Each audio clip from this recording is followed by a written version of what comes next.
Here we are at part 3 of the stories behind the victory. I apologize in advance for the crooked camera view, but you know what? I have my phone and it is stable, so I'm leaving it alone and just going with it. So bear with me. Last time we left off with I had 150 extra days, and I just found out that my arm was completely destroyed, and I was asking for more time. And I remember at this time, I had just come out of a horrible summer before all of this happened, anyways. I know that I'm talking about November, but the backstory is I had such a rough summer. I was in bed the whole entire summer with severe pain. I don't know where it came from, why it was happening, but it did. And so I really didn't even know if I was going to make it through this year to start it off. But I remember when the first day of work came, I'm like, sink or swim. I'm either going to make it or I'm not. Whatever, I'm going for it. And it's just amazing how God works, because during this time, now I'm going to fast forward back up to November when I got the 150 days after postponing the original January date of the surgery. And I remember praying, I said, God, you know what?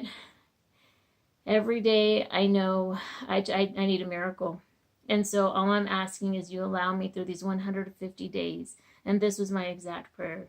I said, Lord, let my eyes be your eyes. Let my ears be your ears. Let my hands do your work. Let my feet be your feet. Work through me. And I kept praying that over and over.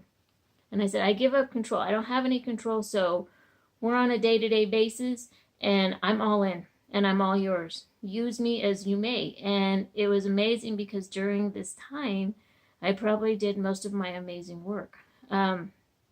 And I don't say that like, oh, my work was amazing. It was amazing that I was able to do it, is what I'm saying.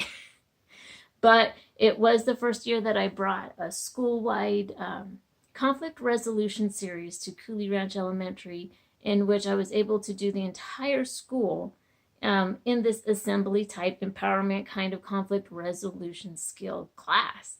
And it was very difficult because it was a high energy presentation and it was very interactive, and I was doing it solo, but I did with the team of the teachers, and the staff got involved. And I think that's how God works, is that he gives you the right people at the right time to do things you would otherwise not be able to do. I didn't know that was going to happen. It just, everybody caught on and wanted to be a piece of it. And I'm like, I need the help. Yes. And so it worked out. So that was a win.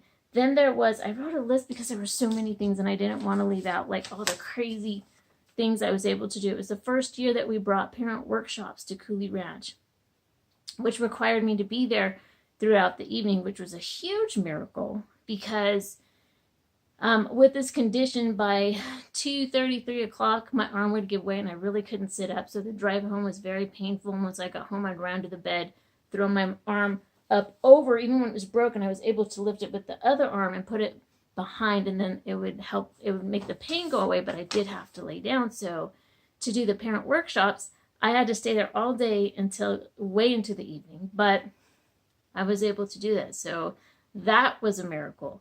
Then there were the optimum empowerment. I would not have been able to do that had God not sent me my very first intern that helped make that possible, which is a program that serviced about 200 kids. It was all 5th and 6th grade girls and boys. And again, staff was involved and everybody took a piece of that big day. So, and then we had, I had to train the new counselors for our actual empowerment program. So there was that. And then lastly, it was our first year that we piloted 2 middle schools.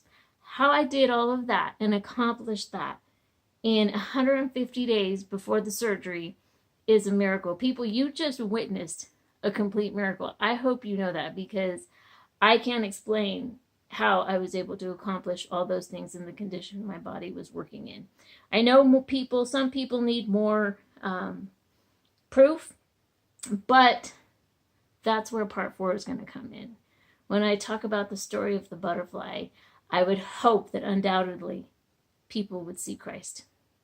And I think I'm going to leave it there for now, because number one, that actually I am that took a lot of energy for me, and that's how this is. Everything wipes me out, but it is what it is. So I do want to end that as the day came closer and the anxiety, you better believe it, I had anxiety, was a little bit stronger. And I asked my grandmother to pray over me. And that's where I want to end, because the prayer that she gave me was the exact same prayer with a little bit of twist of the words that I had been saying the whole time. Like, God, let my eyes be your eyes, let my ears be your ears, let my hands and my feet be yours. And as she prayed over me, I had never told her this, and she just said, as she prayed, she was saying, and Jesus, it's like she was, I don't know how to explain it. It's really hard to explain this kind of thing, but how do you say it? It is, I call it the Holy Spirit. And I know the Holy Spirit was working through my grandmother, and she just said the words that came to her, which flowed through her. And it was like God was telling her, tell her, I am going to be her eyes. I am going to be her ears. I'm going to be her hands, and I'm going to be her feet. It wasn't where my prayer was, Lord, let my eyes be your eyes. When Grandma prayed over me, it was like God telling me, I am your eyes, I am your hands, and I am your feet. So think about that one. I know that one's probably hard to swallow for some people, but I don't know. I've grown up around prayer and spirituality all of my life, so it's what I know. But I know not everybody has, so it might be new. But hey, I'm just here to tell the story. You can't make this stuff up. This is what happened. So anyways, that's enough for today. And hopefully, I'm going to say it this way, hopefully I'll see you tomorrow. If not, then a couple of days. Have a great day.